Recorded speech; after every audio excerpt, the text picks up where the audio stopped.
There were four of us in the family. My dad left when I was 13, and that very day, my brothers and my little sister went to the village to my grandfather and mother because there was nothing to eat at home. I stayed alone with my mother, and I was starving. There was no food, and the only thing I managed to find in the house it was oat flakes. So I opened the cap, and it smelled terrible. But I was starving, and I put out that oat flakes and put them into meat grinder. So I managed to make some batter. There was no oil, but I had salt. So I used salt and prepared pancakes from this batter. Pancakes is too much of a word. So it was a single pancake, maybe 15 centimeters in diameter, maybe 20, I don't know. Exactly now I don't remember, but at that very moment, guests came over. I was terrified because I realized at that moment that now I will have to share this little pancake with them. Okay, anyway, I put it on the table, on the only dish we had at that moment. I cut it into 8 pieces and was waiting while guests entered the kitchen. But they didn't come. So I was surprised, I was happy, I was eating that pancake, I ate 5 pieces. It was disgusting, to tell the truth. But I ate 5 pieces and left 3 for my mother. Now I realized that no one in normal condition would have ever eaten that pancake. It stank terrible.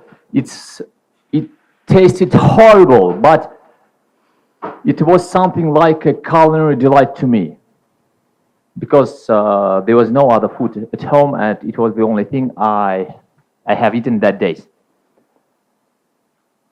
It felt like heaven.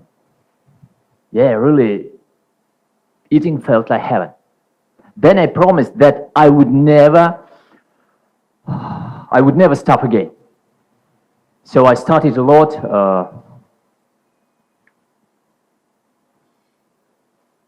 but still lived half stuffed.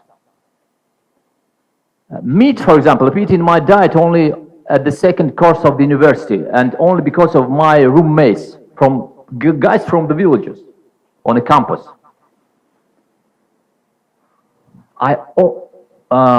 During my studies, I had 2 jobs, but I still didn't have enough money. I always asked myself, who are those people who buy cool cars, who buy expensive houses? How do they do it? So I started learning financial instruments. I began reading books written by famous authors. I began scraping some monies and saving some pennies. Nowadays, my capital is over $1 million. It protects me from pain.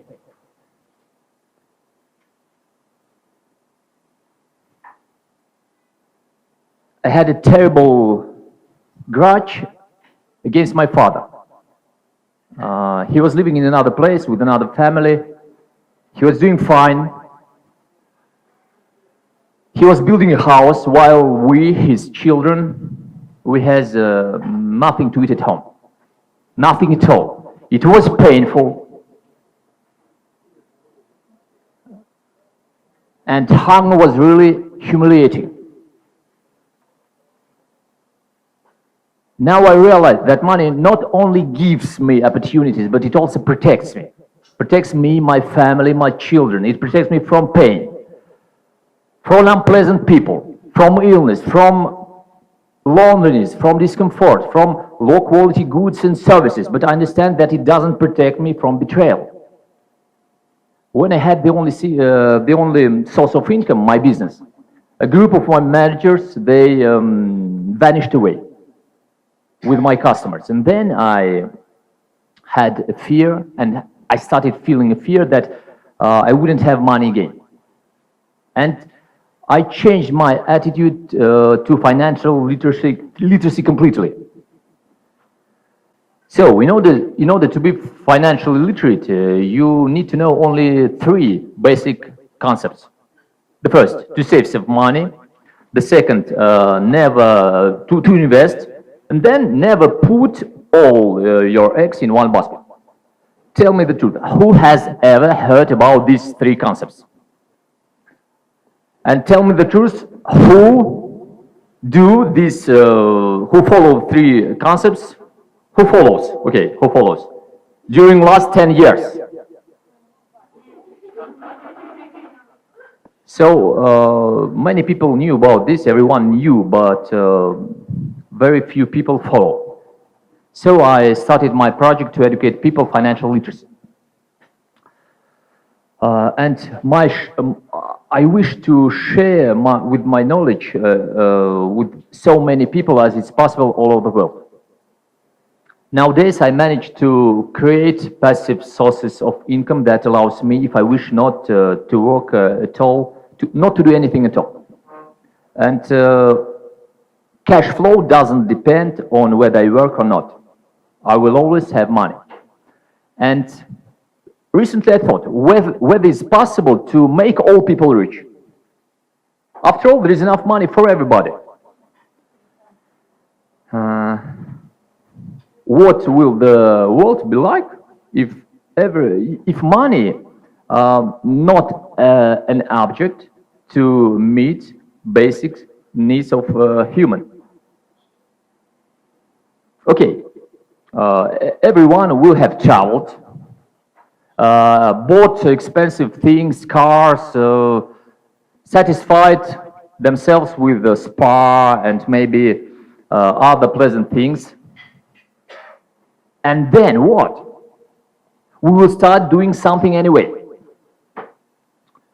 And after all, everyone will start doing what he or she likes. And what will the world be like then, when it happens? You probably know such people who works for their own pleasure. Or maybe you know such places that are always popular. And there is the main thing. If I want to read this. And this is the main thing. When a person is inspiring by doing what he or she likes, a large amount of money will come by itself almost without effort.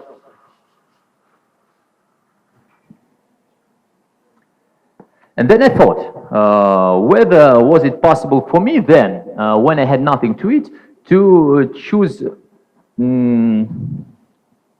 this word very interesting, occupation, to find an occupation that was really inspiring and pleasant for me?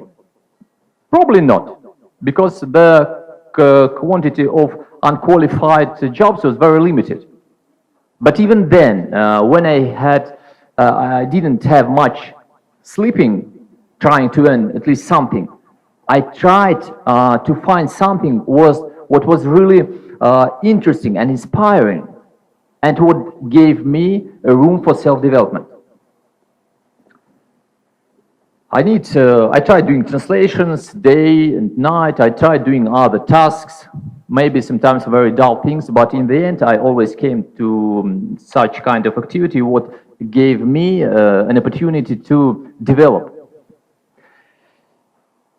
And even in most unfavorable circumstances, a human being can find something what will be not only pleasant, but what will give him room for self-development.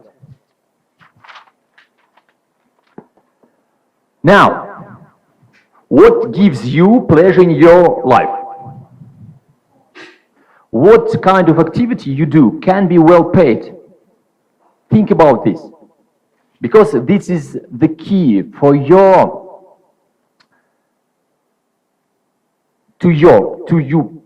being inspired by your occupation. That's your key to being rich without much effort. And of course, never forget to save some money, to invest, and never put your eggs in one basket.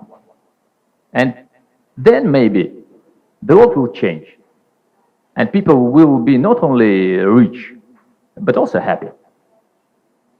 So thank you all. Thank you all.